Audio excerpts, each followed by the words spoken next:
Willkommen bei den Simplify-Komplizen.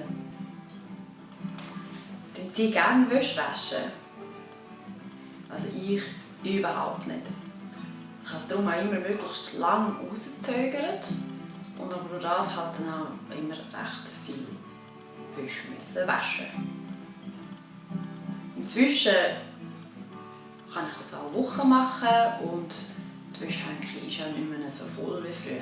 Früher habe ich auch wirklich dann auch nicht die ganze Beige Wäsche auf die Wäschehänke gebracht und dann auch noch improvisieren und das war alles immer sehr, sehr nervtötend und hat überhaupt keinen Spass gemacht. Wäschwaschen macht mir heute immer noch keinen Spass, aber es ist inzwischen in 5 Minuten gemacht und fast nicht mehr der Rede wert. Jetzt, wie kann man den Wäscheberg verkleinern, damit es eben möglichst einfach ist zum Handeln? Das eine ist, wobei da finde ich, habe ich jetzt nicht die Erfahrung gemacht, zum Beispiel Baumwollmaterialien nehmen, dass die angeblich weniger stinken wie Kunststoffmaterialien.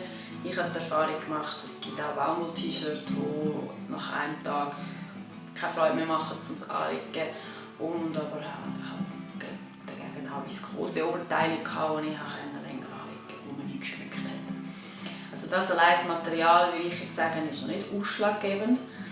Was ich aber für mich herausgefunden habe, ist, dass man wirklich schauen sollte, dass Kleider, das ist jetzt ein schlechtes Beispiel, dass Kleider unter den Achseln nicht zu eng sind. Die Frauenkleider sind sehr viele Sachen, sind sehr eng geschnitten, anliegend. Das sieht auch alles wahnsinnig gut aus.